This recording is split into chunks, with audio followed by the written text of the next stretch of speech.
I didn't even realize until literally the intro was happening that I didn't remember what background we were using. But this is the OG background, so we're all good. Love that. We love an OG moment. We love that. Truly, truly that. Well, welcome to The Cup, the Currently Unnamed Podcast, where the tea is piping hot and we are always ready to spill. I'm Logan Murphy, just a gay, here with a cute little Portuguese rosé moment. Yeah. I had it, I don't remember what stream it was a couple of days ago. I had it. It's still in my fridge and it's still great. Love that. Love that. And I am Audrey, always here, literally always here. Big Brother Canada. I am so excited. Finally has started. Big Brother Canada is just miles and away. The supreme franchise. Truly. Arissa Cox, we love so much. An icon, a legend. I'm just excited. I'm still grateful every single day that beautiful, beautiful woman follows me on Twitter. I don't know what I did to deserve that, but she's just so cool. I tweeted that, like, literally just that Arissa is so cool because it's so accurate. Because she's just, the fact that she just really is a fan and just truly, it just makes for the complete package of Big Brother Canada. And was a fan before season 1 too. That's the fun thing, is like she's been one of us from the start. Totally. And now her finally being an executive director as well. Literally perfect. Truly, like literally perfect. The most perfect thing. But yes, we have an eviction. The first person has been evicted from the Big Brother Canada house. Are we happy? No. No, unfortunately, no. And we'll talk about who it is. But yeah, I'm not thrilled. I'm not super excited. It's an unfortunate circumstance. We knew literally nothing other than Herman being HOH going into tonight. And honestly, as much as I like knowing the things that are going to happen on the Big Brother episodes, I almost kind of liked not knowing a little bit more. I'll go through weeks for sure where I'll be glued to the feeds, and then there'll be like weeks where I'm like, I need to take a breather. I need to chill. And I'll just, sprinkle in those weeks where I don't watch the feeds. I don't look at the updates. And then, so, you got to give yourself both. You got to give yourself both options every once in a while. Truly that. We will be talking, live feeds are now officially on. We know who the HOH is. We're going to get through this episode as fast as we can because we want to talk about this new HOH. Yes. But yes, we start this episode. It is post HOH competition. I want to talk about, as always, Arissa looking beautiful. This white floral, was it, pantsuit? Just perfect. She just looked in every single thing. I think over the years, I've only disliked maybe 2 of her eviction night outfits. Like, truly only 2 of them. Yeah. Whoever her stylist is, props to you, because it is always on point. It is always perfect. But Herman is the HOH, but he did not want to be the first HOH. He says it's too early. He didn't want the blood on his hands, but he is going to take it in stride. Which I feel like a few seasons or a few years ago, we'll say that I feel like that was at the not me tripping on my words. I feel like that was the actual. Do it all the time. That was the actual, like, it was bad to win it first. Yeah. But I feel like in recent seasons, it's really not that bad of a thing to win. Hasn't it been like for at least Big Brother US that it's the people who win HOH the first round either go on, I mean, not Frenchie, but go on to win and then, do really well if nothing else. We did talk about this. Lana, Livy, and I talked about it in the in our cast assessment. Go check that out. It'll be somewhere on the channel. But we talked about it in the cast assessment because Kyle Moore talked about wanting to win the first HOH. And we talked about the new meta of Big Brother, at least North American Big Brother, where it is this format. Where you do want to win the first HOH because it does set you up in a very, very good position moving forward in the game. I do forget who the first HOH was of BB Can 9. I'm actually looking it up because I'm kind of curious if it stayed the same. I genuinely don't remember. Because the good thing about winning first HOH is you can fully embrace dummy energy and just be like, I had to pick someone. I really, you can just fully embrace that. Whereas any other week, it really is like, oh, were you feeling some type of way? Like, what was the situation here? But I feel like week 1 HOH in most cases, it's just kind of not a free pass, but like people are more lenient. It gives you the connections. Totally. So there's a reason I didn't remember the week 1 HOH on BB Can 9 is because there wasn't one. Because if you remember, they did the good old team split situation where all of that losing team was up, and then unfortunately, in a very unfortunate voting accident, we lost Judy Vu, who I love that woman with every fiber of my being. She is truly incredible. I've had the opportunity to talk to her before, and she's just a beautiful human. But yes, the first actual HOH of BB Can 9, funny enough, was actually Austin.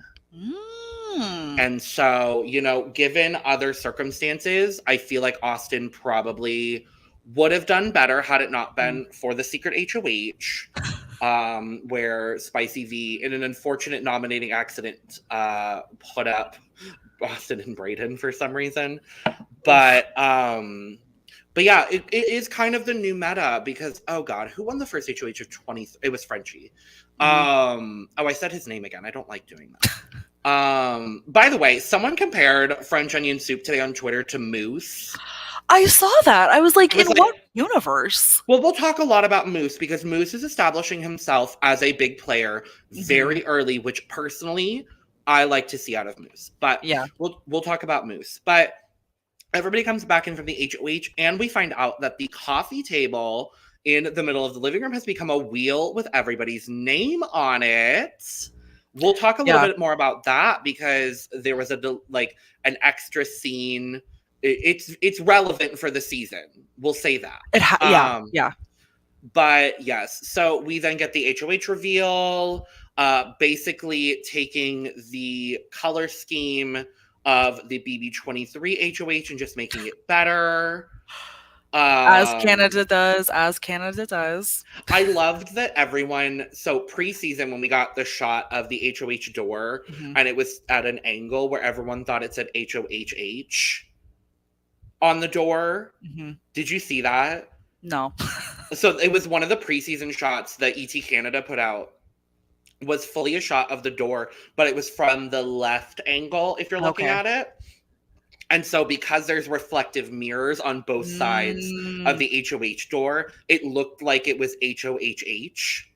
Gotcha. Because it cut off perfectly. And everyone was like, do they not know the abbreviation? Are we changing it to HOHH? Because, I mean, it could be household. So, like, it could be. But the best part about Celebrity Big Brother was how everyone just kept calling it HOA. The HOA, no one knew what to call the veto. I was like, y'all, I can't handle this anymore. God, I'm so happy to have Canada because God, I needed something after Celebrity this season. We really needed it. I got a notification today from my Spotify and it was like, just a heads up, Todrick is coming to a city near you. And I was like, oh my God. No, ma'am. Like, not this. Did you see tangents? That's all we're going to be doing tonight, y'all, is tangents. Sorry, we'll get to the information. Did you see who is apparently a background dancer for Miss Hall on his tour? Of course, I saw Miss Loud herself. Oh God, remember BB23 preseason? Just truly, she just keeps coming up. If there's a will, there's a way. She finds the way. Her and her $80 cameos. Oh my God. But we got Claire. Who cares? We got Claire. Oh, thank God. Claire, one of us, beauty and elegance and grace. But yes, so then we got this clip. I don't know if you saw it today before the episode. This damn bacon situation. And the Jess versus Moose of it all. I saw the clip. I didn't engage in the clip because I really didn't want to see. And the first thing I saw was a quote tweet being like, are y'all actually targeting people now because of food? And so I just figured I wasn't going to watch the clip. I just didn't need to do it. But apparently Jess and Moose kind of go at it a little bit over like liking food as a concept. I'm going to admit, I was a little confused by the whole conversation just in general. I'm still confused, so it's good. Because Jess, they were on the side of enjoying food, correct? Yes, I believe they were. And then Moose was saying that they were wanting to be someone who enjoyed food, but they couldn't get there? Yeah, so I hate to bring it to astrology, but it's something that I'm going to do. So Jess is a Taurus, as am I. And we have a hard time thinking really that anyone doesn't like food. Food is a motivator for Taurus. And so for me, I understood Jess's situation. Now, on the flip side, Moose is a Pisces. This was very just being a Taurus and Moose being a Pisces, and their energies just not meshing. They are oil and water. They are repelling magnets. They are not. This is not an alliance I think will ever happen. No. Oh my goodness, we have a special guest joining the studio. It's Lana. Lana! Oh my gosh. Hello. How are we? We are talking about the food conversation that happened on the episode. Not me trying forgetting to figure it out. Also, not me forgetting to text Lana. It's fine. No, it wasn't even that. I didn't know if I was going to show up because I remembered, but I was like, am I going to be able to come? And then I was like, you know what? I'm here. We're always happy to see you. But yes, this Jess and Moose food conversation, Lana, give us your thoughts. I don't even know what we're talking about right now. Great. Love it. Oh yeah, because you get your tea from us now. Is well, no, and I did watch it, but like I missed that one because I was driving home, so like my phone was going in and out. So there was this conversation. It started over the debate on whether you pan fry or bake your bacon. I will pose that question to the two of y'all because I personally have an opinion. But do we pan fry or do we bake? I didn't eat bacon until I was like 22 years old for the first time in my life. And so I just have no concept. I eat bacon, egg, and cheese biscuits at McDonald's, but that's kind of the extent of my bacon consumption. So I have no idea how to cook it. I am a pan fryer when it comes to my bacon, but I recently started baking it, putting it in the oven because I'm like, less fat, the oil drips off the pan, blah, blah, blah. That's what they tell me. But I was like, that's what we got the fact. I soaking up the grease. I felt like that was the best part of bacon. Anyway, it's soaking up the grease. So yeah. I am a baked bacon person. I will say I recently bought myself like a wire rack with the baking sheet because I was like, I used to bake my bacon, but I wouldn't I would just put it straight on like a cookie sheet. And it gives that effect that you're talking about, Lana, the soaking up the grease a little bit. Soaking up all the grease. Now, this baked bacon phenomenon truly has revolutionized my life. I made bacon tonight because I made some bacon mac and cheese, and it truly revolutionizes everything. It's one less pan you have to use on your stove. There you go. It truly has revolutionized the way that I cook. It's amazing. And I think it makes it crispier for me. Truly I think baking it makes it crispier. So I definitely agree. Baking is, if I was going to take the time to actually get the rack with the for the drip pan or whatever, I would definitely bake it. But right now I don't have that, so I still pan fry. That's fair. That's valid. But yeah, so it starts with a conversation about that. I believe it was a breakfast conversation. Again, we don't know anything about like feeds or anything. Well, we have feeds now. We'll talk about those. But we didn't have feeds or anything. So I assume it's a breakfast conversation because they're eating copious amounts of bacon. And in this conversation, they're talking about pan frying or baking. And then Moose brings up something to the effect of like, I like food and obviously I eat food for sustenance, but like I don't love food. And Jess was like, what do you mean? Like being their analytical self. We'll talk a lot about Jess because I am still on the Jess train, but I have reservations. Oh yeah. But so they're like, what do you mean you don't like food? Like being the analytical like mind that they are. And Moose is like, I would love to get to a place where like I can like really love food, but I'm just like not in that place. And then Jess makes a comment where she's like, slap my wrist in a second.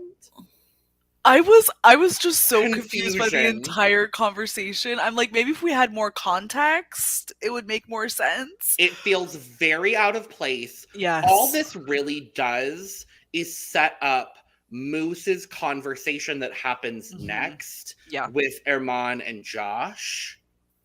Yeah, it was a very confusing thing. Moose was very confused. Also, I want to talk about, because I remembered at this point, the diary room is just as flamboyant as the rest of the house is. Yes.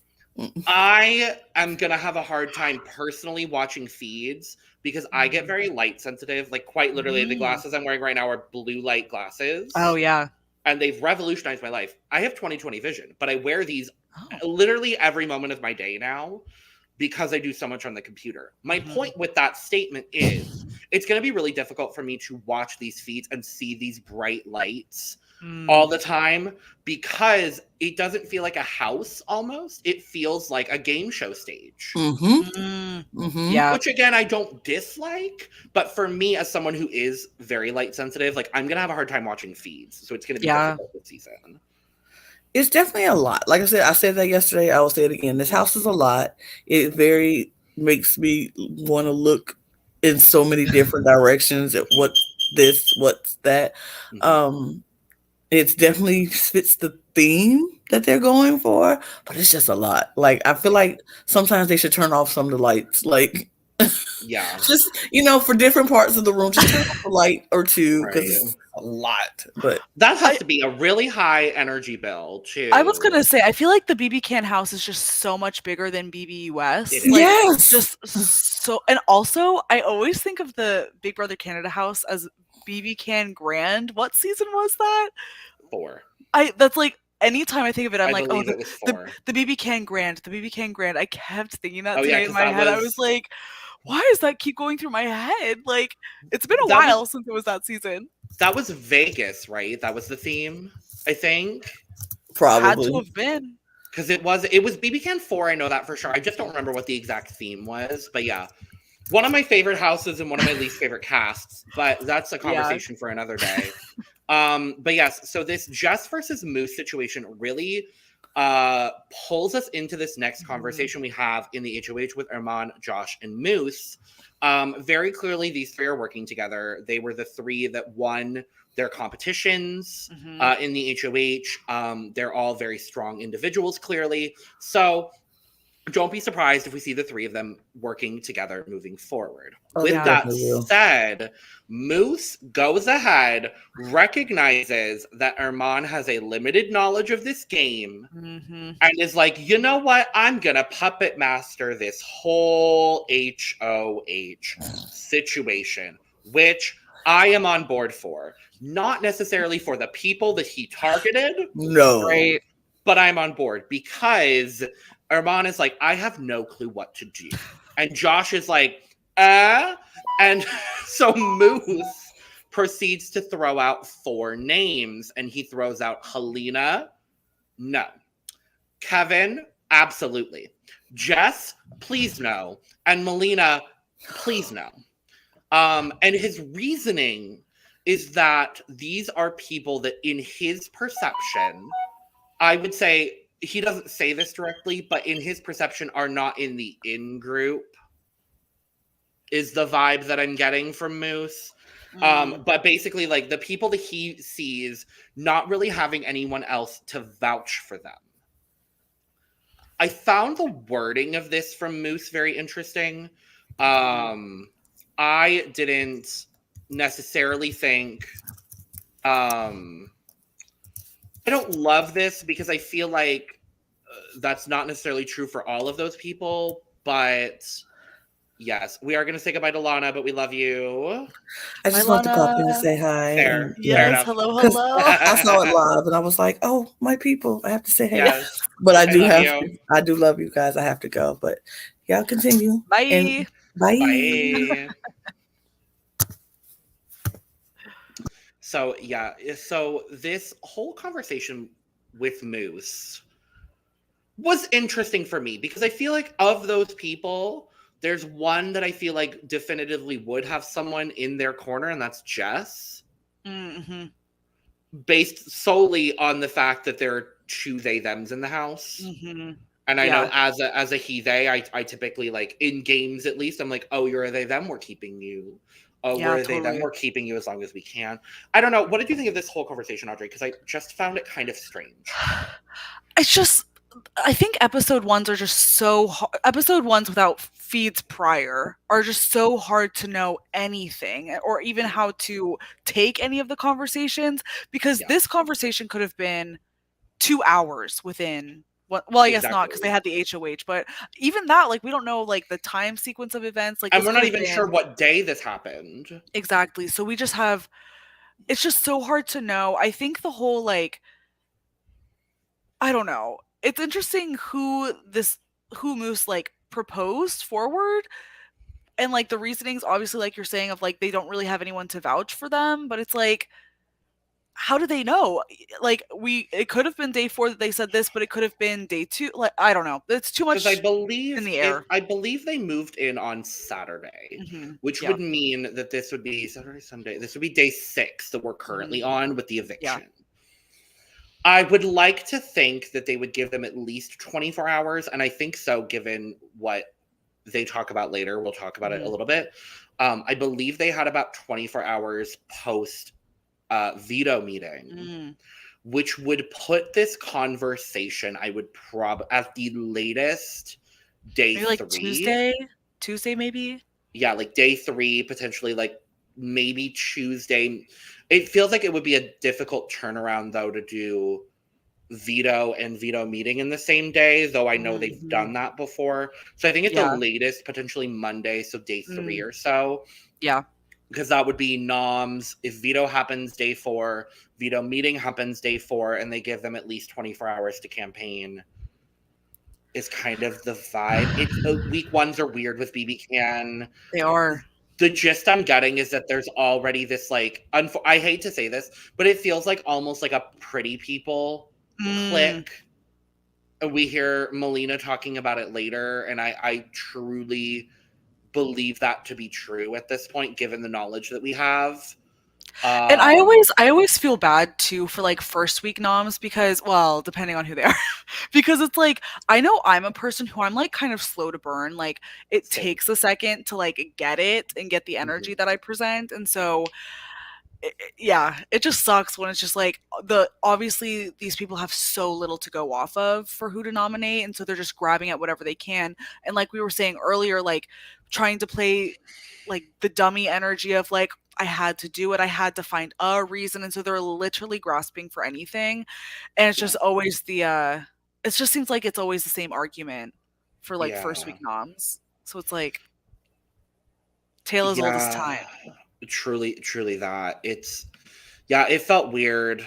We then see Armand go into a series of one-on-ones, starting with. Well, was it even a series? I felt like we saw 3 people he talked to. It was a montage, I guess is the best word. A montage of these conversations. The one that we really see is his conversation with Molina. Armand is looking for names. He's taking kind of a, like, pseudo aggressive approach to the way that he's doing these meetings, where he's asking for names, and unfortunately most people at this point don't have names, including Molina. She's really just not giving him anything, and that's a red flag in his mind, I guess. He says that Kevin can go, Summer can stay, and says Helena had a good pitch as well. And we also see this, Lord help us, lion conversation with Jess. Honestly, I was receiving what Jess was putting out. I was like, oh, yeah, like, that's smart, that's good. But obviously, he felt threatened by what was being presented or some, I mean, obviously because we see who ends up on the block, but I thought that this was a good moment because they were trying to help him of being like, like make sure, I thought it was a good moment. I thought it could have been a really good bonding moment, but he obviously took it the wrong way is how I saw it. It's very difficult because we do get the noms, and the noms are Molina and Jess. And his reasoning is just that Molina, they haven't talked as much. But with Jess, he makes a very pointed statement, literally, where he says that the more that he talks to them, the more he knows that they're a gamer and a threat. I'm going to be very honest, and I hope this perception of Armand is wrong, because I do like what I like a good portion of what I've seen of him thus far. It unfortunately feels like if there are any alpha femmes in the house, they're going to be targets moving forward for Armand. I could see that. That's what these noms felt like to me. Yeah. And also, I feel like glasses are a big factor honestly in people being perceived as and maybe this is because I've just always, I mean, I've had glasses my entire life, but I feel like people assume that if you wear, like, I mean, obviously it's a stereotype of people who wear glasses are smarter, but always in these shows, like, if someone is wearing glasses, they're perceived as really smart and like a threat. So decreased vision means exactly increased IQ. I don't get it. No, increased IQ, because it's like, because decreased vision means increased IQ. Yeah. Did I not say that? I think you said decreased vision, decreased IQ. Or maybe I just misheard. I don't know. It's tired and I'm drinking wine, so I feel like the glasses were a downfall for Jess. That's my take. I just feel like, and Armand goes on. I love that Molina was talking to the cameras at one point. I love that. I wish we could have seen that on feeds. But we see Kevin kind of getting close to Molina, even though he's like the villain, whatever. But we also see Jess going straight to Armand, basically to confront him and be like, so why did you nominate me? They describe it as extending an olive branch. It felt more like extending a rose. Yeah. Because it was like flowery at the top, and then there were thorns. And it felt like an interesting way to go about things for Jess. Armand says that he got gamey answers from them in their convo, and says when he asked direct questions to them, he did not get direct answers. I will say I did feel like Jess came in a little bit abrasively, especially to someone who is in like a line of power. But at this point, I feel like Jess can be abrasive because the noms are already made. They've been nominated. Anything's off the table. Everything's off the table. Jess no longer has to appease the HOH, because at this point, it's up to them to win the POV and go forward from there. And especially in Canada, the HOH, the only other power the HOH has is the renom. Mm-hmm. So, yeah. Yeah, so it was abrasive, but we love Team TV, someone who is going to give us, like, spice into the season. So I was living. I thought it was really fun. I was living as well. I very much felt I saw where Armand was coming from. Mm-hmm. These, again, are just two personalities that aren't going to work because they are both very alpha personalities. Yeah.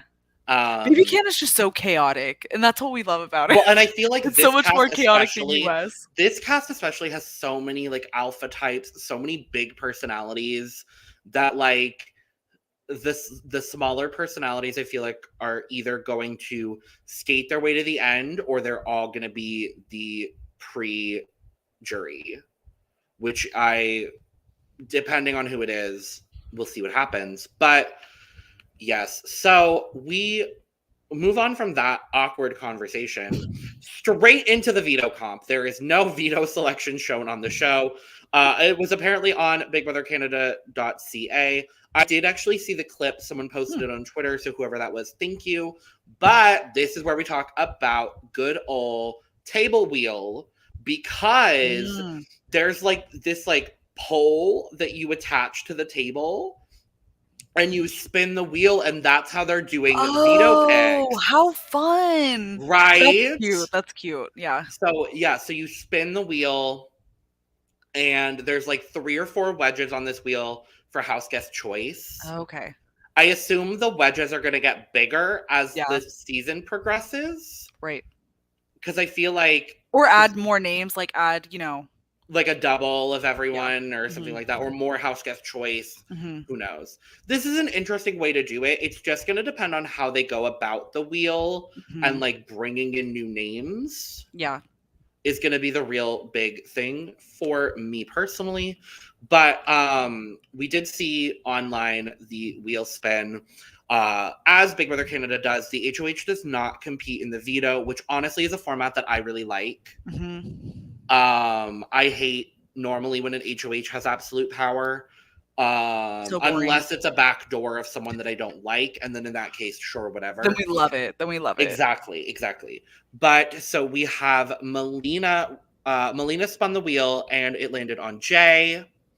We had Jess spin the wheel and it landed on Helena.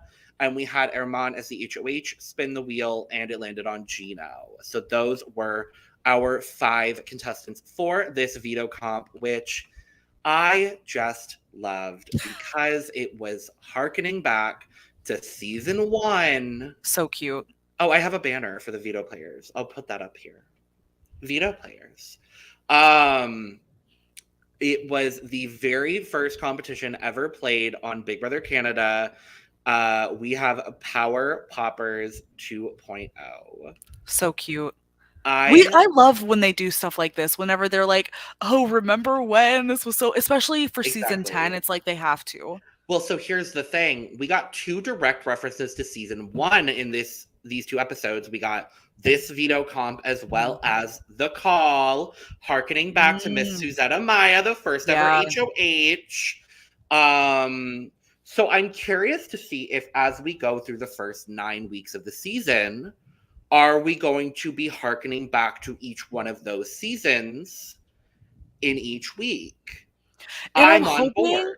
I'm hoping that obviously with COVID protocols, I think Canada's a lot more strict than the US. They are. Yes. It would be so cute if they had like a past house guest, host competitions. Please. Ika Wong. Point blank period. Oh, that would be so fun if they had Bring her back twice. She was on 2 and 5. Bring her back twice. Yeah. So I hope they do something like that, or even just like video cameos. Like I'll take anything. But it's like, I just love that stuff. Yeah. I hope that they are doing this sort of like, so this week 2 will harken back to season 2 of Baby Can. Yeah. Are we going to get someone shredding letters again? Could you imagine? Are we going to get someone as iconic as Sabrina asking if all you want is good TV? Is that what you fucking want? God, I love season 2 is one of my favorite BB Can seasons. Yeah. So bring on all of it, like honestly. But yes, so they have to use their belt in this veto competition to pop balloons, collect 10 green balls, and then as soon as you get those 10 green balls, you can assemble your veto symbol puzzle. And Miss JC Lynn, all she is noticing, and I'm going to be honest, all I was noticing was Mr. Gino and his thrusting abilities. Just going all in. And also Jay, I will say, they had a pretty good rhythm. They were like, I don't need to win this, so I'm going to put on a show. Yeah. I'm like, I love that for them. I would have hoped that they would have played for Jess to take them off the block, but whatever. They didn't need it. We'll talk about it. Helena, my love, my beauty, my winner pick, is exhausted. She is exhausted doing this competition. She is just, she gets there eventually, but yeah.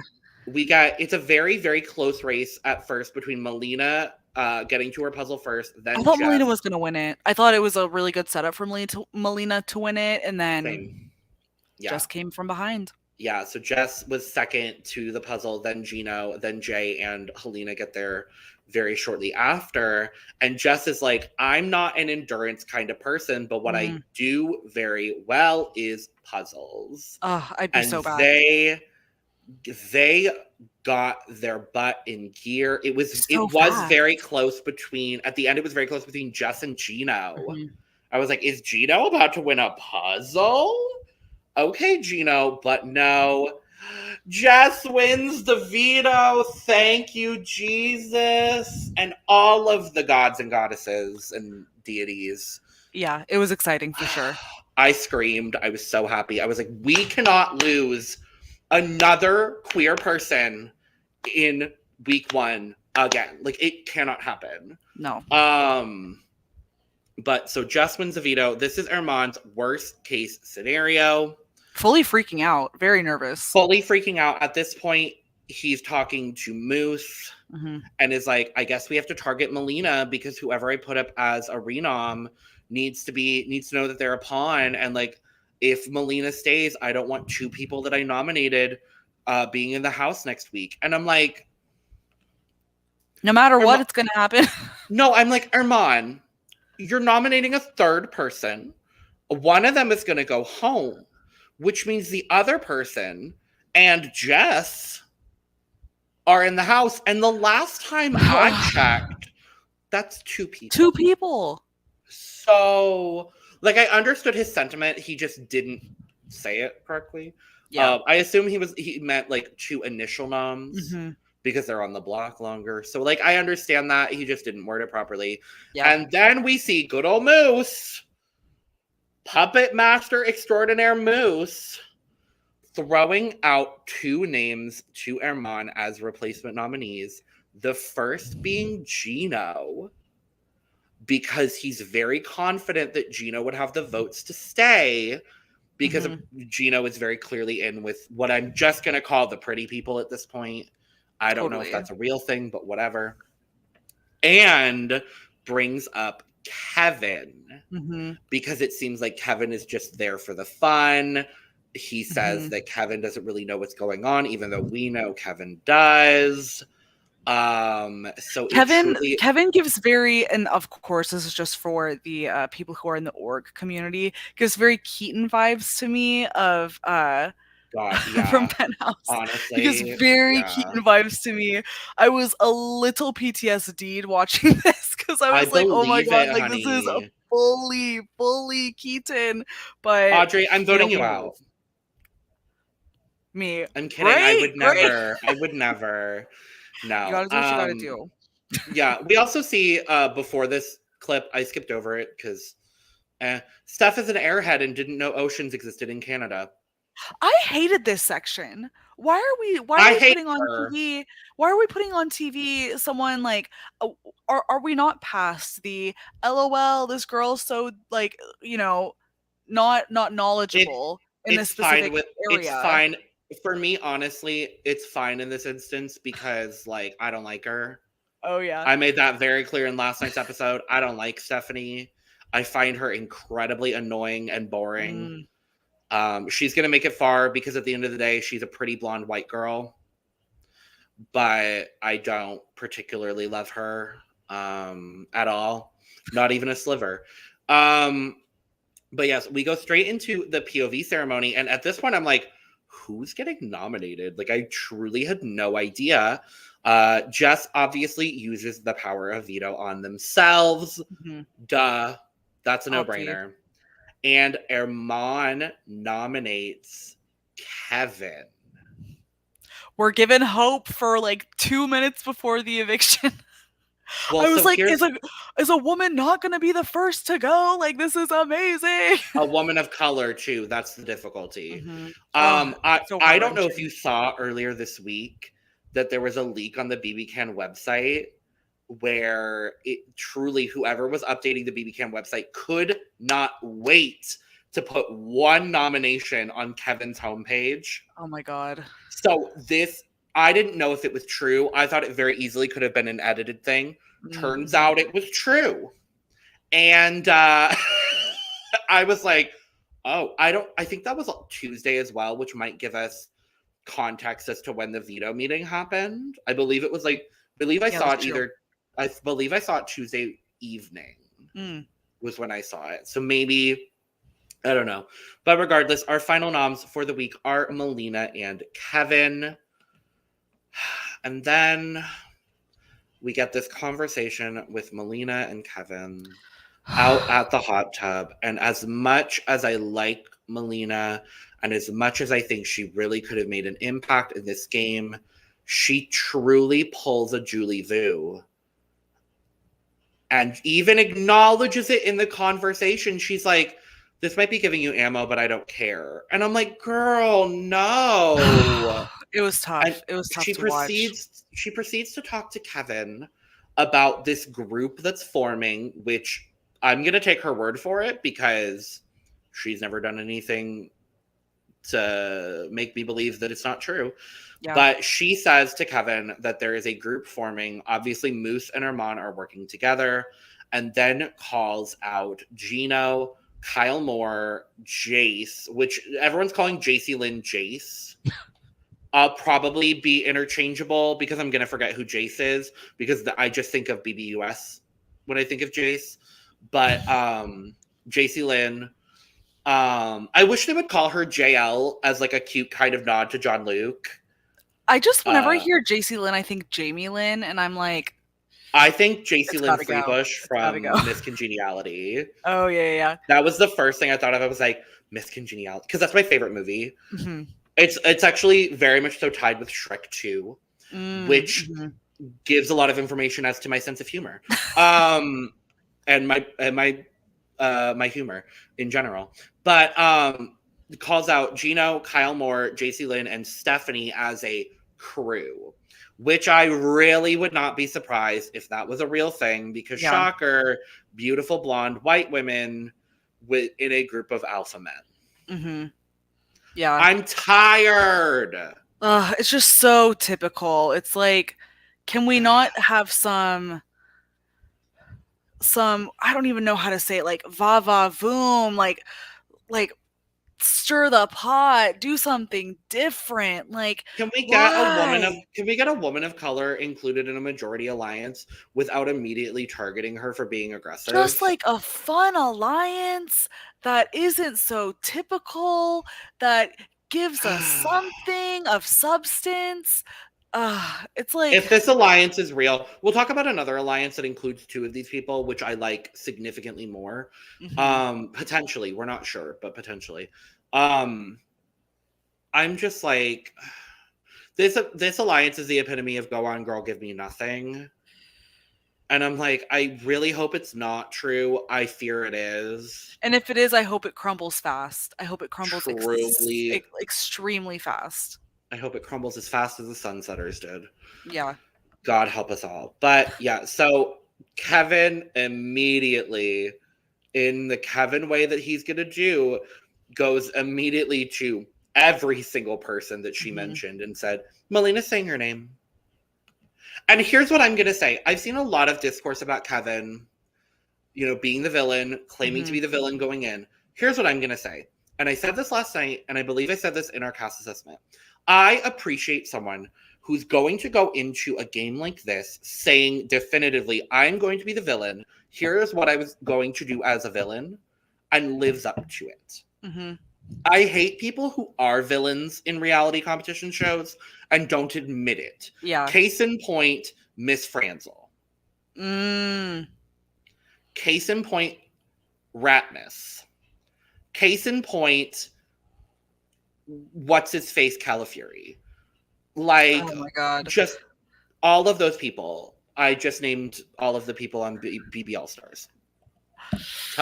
Shows you what I thought of BB All Stars. Yeah. Anyway, yeah. And I appreciate it because it's like, obviously it's against someone that we all would have wanted to go further, but you can't blame this person for using what he's given to go further. We appreciate someone who's going to at least try and use what they can to go forward. So it's like, it sucks because it's just like, it's unfortunate because we love the person who got evicted. Mm-hmm. Like you said, I can't fault Kevin in the slightest. Mm-hmm. He's doing everything he needs to do to stay in the house, and that's the energy I want in a Big Brother player. Totally. I am not necessarily rooting for him at this current moment. Right. Give it a few weeks. If he makes it that far, if he makes it to jury, give me a little bit of time. And you know what? Maybe I will start rooting for this straight white man. There's only one I'm rooting for. I'm rooting for Kyle Moore. From 90 Day Fiancé, who what was his name? Is it the short guy with the big neck? No. I'm pretty sure, I don't remember the man's name, but I'm pretty sure he married someone named Akini, maybe? And they moved it's like startling how much they look alike, but I could not remember his name. But 90 Day Fiancé, if anyone's into that, love that. But I mean, who knows? Maybe we'll have a 90 Day Fiancé podcast on the horizon. There we go. I'd be on board, Aud. If you want to host it, go for it. Yeah, honestly, we love 90 Day Fiancé here. Love it. I've never gotten 2014. Into it. Sure. It's a lot. It's a lot. It's because they have so many different franchises. It's too much for my mental health. Big Brother and Survivor is like enough for my mental health, where like that's enough stress for me. I don't need real lives, honestly. Like I can't. Just no. Yeah. I love it so much. Yeah, and then we see a conversation before the eviction with Molina and Tanisha, where Tanisha is straight up telling Molina, I like both of you. This is a really difficult decision. But they kind of agree on this fact that, you know, maybe Kevin is not exactly who he says he is. And they're clocking Kevin, kind of.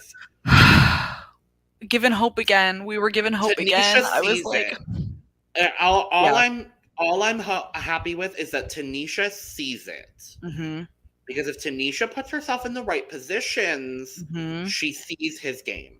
This was a good episode for Tanisha. I mean, obviously it was a very brief moment, but it's like, this is all we saw of Tanisha, but Tanisha is there to play the game. Yeah. And I still have the theory that Tanisha was an alternate. Because if you look at their white background cast photos, she's the only one that doesn't have a body shot. And it's actually, if y'all are wondering, it actually is, I made our own little memory wall for the thumbnails of the YouTube videos because Canada doesn't do them. So I made a little memory wall on our thumbnail, and Tanisha is the only one that it's a cropped headshot. Everyone else is like torso, like head torso. Oh yeah. So it makes me think, and by the way that her videos kind of came out, it makes me think she was an alternate. And if that's the case, I'm happy we get her. Yeah. Because I'm loving Tanisha. She's giving right now. She's doing really good. Truly. We go to the eviction. Molina says that she doesn't think she should be in this position, and that they shouldn't be playing an easy game, but a respectful game. Makes me think some things went down in this week one that we'll never know about. I know. But it makes me think. And then Kevin, using the guise of just being a good guy who doesn't know where he's at, says that it's out of his comfort zone. He hopes that he's shown that he's open to adapting. And he says comfort zone a lot. A lot. I was like, drinking game or like... I'm on board. He kept saying it. I was like, okay, we need to get past the comfort zone thing. But Are we starting the BB Can 10 drinking game? Because I'm on board. Drink every time. Kevin talks about his comfort zone. Drink. I'm going to say it because I know it's already happening on feeds. Drink every time you see Gino shirtless. Which I'm happy about because hi. Yeah. Hello, hi. But yes. So we go to the vote. I'm just thankful it wasn't a unanimous vote. When they started voting, when Jess was voting that, you know, to keep Molina, I was like, could this be it? And Is then this when happening? Jay voted to keep Molina, I was like, there's a chance. Tanisha, I literally tweeted, I was like, Tanisha flipped the vote challenge, but it didn't happen. It did not happen. It was actually, funny enough, it was the exact same vote count that Julie Vu got evicted on last season. It was 11-2. Wow. Then again, there were 6 people on the block in week 1 of BB Can 9. But, so yes, by another 11-2 vote, another Asian woman is the first eliminated on BB Can 2 seasons in a row. God, I'm sad. Yeah. We'll never know what we could have had with Molina. Yeah, it now brings it up. I saw a graphic. Rosina from BB Can 6 was tweeting it. Julie Vu tweeted it. I think someone else did. It now brings over 10 seasons. 80% of the first eliminated house guests have been women. There are only 2 times when the first boot of the season. What seasons? It was 5 when, oh God, I don't remember his name. Generically hot white man. Yes. Because Karen was the first HOH. And then actually BB Can 8, because the first person actually evicted from the house was Michael. Forgotten season. Or the lost season. He was also the only person to be evicted on BB Can 8. He was the first, though, so yeah, every other season has been a woman, and I believe most of those seasons have also been women of color. I actually kind of want to look it up now, because I'm kind of curious. I want to say it's 6 women of color, which is incredibly unfortunate. The one interesting part about this eviction was it was the thing that they kept doing with their arms. 3 people did it. So, yes, I wanted to bring that up because I'm calling this, and Twitter called it, as an alliance symbol. Yeah. They were doing the sheesh thing. I'm too old. I think we're too old for the sheesh thing. I just did it, but whatever. It's like it's like ice in your veins. Something. I don't know. I'm old. TikTok. It's on TikTok. I know that. Very that. I'm like on TikTok, but I do my own thing on TikTok. I'm not like, But we noticed it was Gino, Kyle Moore, and Tanisha. That's a cute trio. That would be amazing. Because I feel like no one would expect it. Absolutely. Because when they all did it, I was like, okay, like I like this. It's cool. And because there were 3 of them, I don't think it was coincidence. Yeah. It couldn't have been. And so I'm hoping we get context either on the feeds or on the episode on Monday. We get some context for this, because I would like to see it. But oh no, Rosina! I thought you tweeted it, Rosina. No, it was Julie Vu that tweeted it. We're going to Julie Vu's Twitter. Where is Julie Vu? There's Julie Vu. I found her. Okay. But really, other than that, all we have right now is the HOH for this upcoming. Is that correct, or am I missing something? Yeah. So, there's also. I was like, why isn't it popping up for Julie Vu? It's because she has her own Twitter. That's not her BB Can Twitter. So the only other thing that happens is we got this cute. Well, we get Molina's exit interview, which is 5 seconds, where she says she's not good with people pleasing, and says people went the easy route with the vote, which I agree. So yeah, totally. Sad goodbye, Molina. We love you.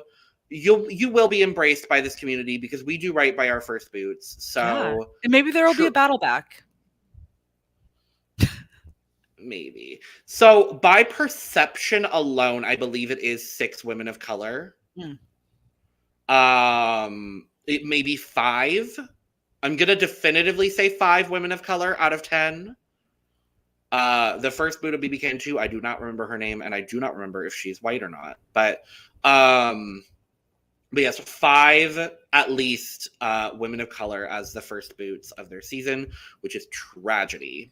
But yeah, that's awful. We move nonetheless. And then again, there have only been 2 people of color winners. So anyway, The only other cute thing that happens is we get this like mystery door announcement from Marissa. Was it cute though? I thought it was going to be a lot more interesting than just getting money. I thought it was going to be. I feel like in the coming weeks, it's going to be more. Yeah, it's got to be. I thought what it was going to be was that Julie was going to say, "Here are the doors," and you could win this money, or you could select safety for the week. I thought that's what it was going to be, but I thought it was going to be just something money. Or money, but whatever. But yes, so for surviving the eviction, Kevin gets to pick one of these 3 doors, because obviously all the doors in the house are numbered. Actually, that's a lie. Not all of them. The front doors are not, but the rest of them, as Betty found out last night in the HOH comp.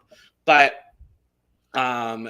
Kevin got to pick between one of these 3 doors. He ends up picking door number 19 and wins $500. And the other 2 doors had $2,500 and $5,000. I was like, no. But he got. I feel like never go for the 3rd door. Never go for the 3rd door the first go round. Right.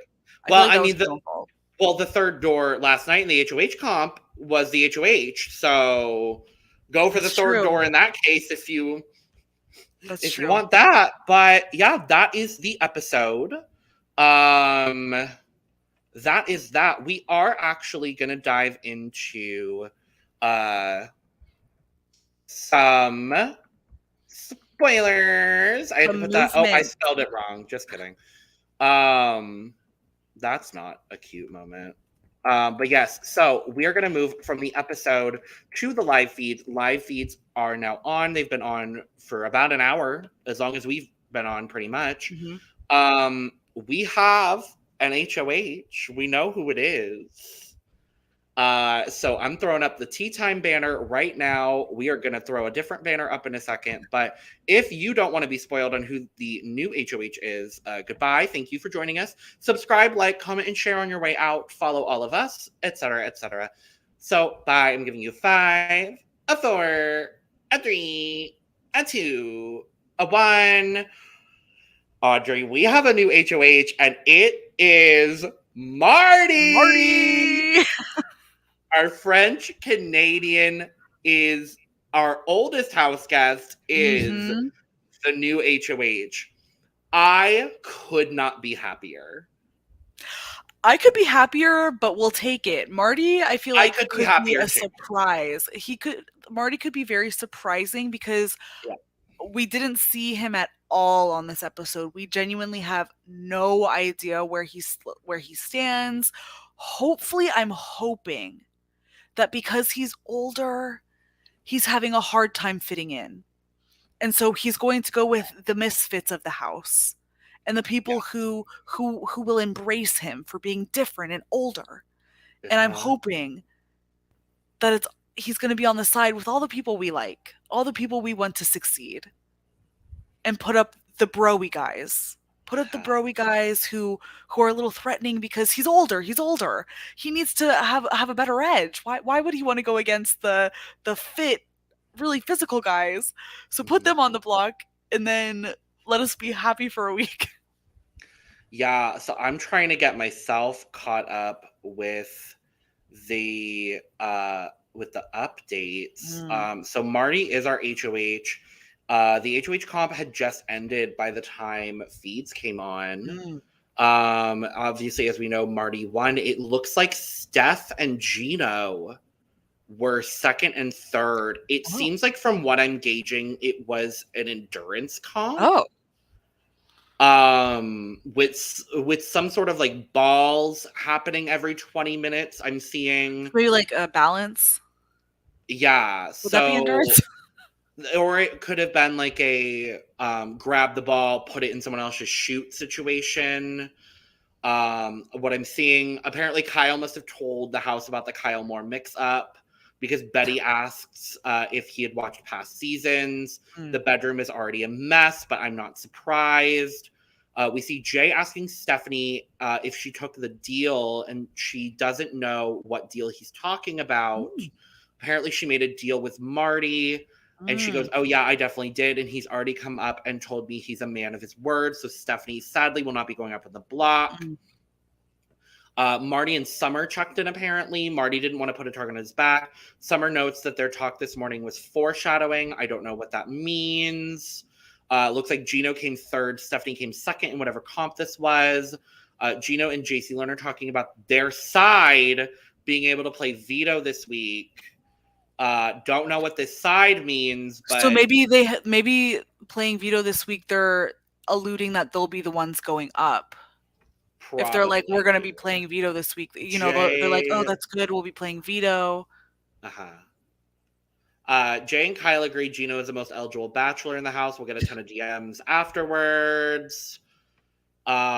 Moose and Marty have checked in 36 minutes ago. Marty assures him that he'll have his back, and when Marty leaves, Moose chuckles and says the plan is in motion. Not sure what that means. Who said that? Moose says that. Okay. So it looks like Marty may have gotten in with the Moose, Erman, Josh group, potentially. Not really super sure. And then the cam switches to Marty in the bedroom. Also, Cam talking, thinks he's a target. He says winning HOH was a bucket list item and he came to play, period. We love to see that. Marty and Jess were in the kitchen talking about 20 minutes ago. And this is where I was talking about the ball situation. Marty says that the comp tonight felt very long. And Jessica says that she thinks it was about a ball every 20 minutes. Not sure what that means, but we shall find out. We've had feeds for about an hour. We're trying to piece everything together. Betty and Jay are on the living room couch 13 minutes ago. Betty says she doesn't want to be known as a house guest that shifts with the power. She wants to do her best not to lie. If I'm beating around the bush, then something's up. Jay says that they didn't want someone to leave on a unanimous vote, which I appreciate. Betty and Jay also agree that they should have check-in convos to keep in touch. Jay says Marty killed the comp tonight and thinks that means he's strong. But Betty doesn't think that the comp means someone is strong. That's about as much as I've got.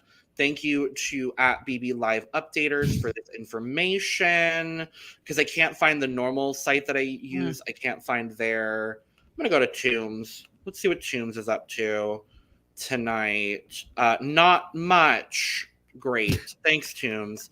Let's just look on Twitter real super quick. We have French on feeds again, which we love. Betty and Josh. Oh, I'll go to Christina. We love Christina @Stina Knits. Go follow her. She's beautiful. She truly is like one of the best updaters. Apparently Marty is also massaging Gino. Not sure what that's about. Betty and Josh agree that Gino is a nice, handsome man and that he is a lot of people's type. We knew that. What else? Tanisha and Marty were speaking French. That's lovely. That's good, because that means maybe Tanisha is really connecting with Marty. They're the ones who they can speak together, you know? Tanisha's so cool. I like her. I really, really like Tanisha. Oh, Moose apparently has a secret alliance with Marty. Moose is just jumping right on in there. Really, really connected so far. Yeah. Boom, boom, boom. Christina says it came down to Kyle, Gino, Lufa, and Marty. I don't know who Lufa. Oh, that's Stephanie. Okay. So Kyle Moore may have been fourth in this comp, but yeah, go follow Stina Knits. She's fabulous. Thank you, Christina. Thank you, BB Live Updaters. But yeah, that's the information we have. Marty is the HOH. I'm genuinely hoping that we see some of the pretty people nominated. And that we see male go home. Please. If that's an Erman, if that's honestly at this point a Kyle Moore. But he's working with Tanisha, never mind. We don't want Kyle to go, apparently. Who else? Not Kevin, Josh, because I like Josh. Let's see. Kevin could go. Steph. Well, Steph has a deal, never mind. JC Lynn can go. Yeah. I don't know who else. Those are the tops. we're gonna pray. Even Gino, honestly, he's nice to look at, but like I don't necessarily need him in the house at this point. But Gino's with that 3-person alliance. Oh, Gino, right? Tanisha, just kidding. Mm-hmm. Forget I said anything. So my ideal noms, not knowing where Marty's head is I'm gonna say Kevin, and I'm gonna say Jamie Lynn. JC Lynn. JC Lynn Spears. Yes. JC Lynn Freebush. Yes, Kevin and JC Lynn Freebush are who I think we are hoping is the noms. But that is all we have got currently, y'all. That was a great episode. Last night's podcast was literally 28 minutes, and I was like, I don't know if this one's gonna last super long, but we tangent. It's what we do. Tangent queen over here. I just love talk. That's why we brought you on as a co-host, because we all like to talk. So with that said, we have our schedule on screen right now. We will be live Mondays at 9 p.m. Eastern after the episode. I believe this week's Monday episode is at 8 Eastern, so we will be live right after that.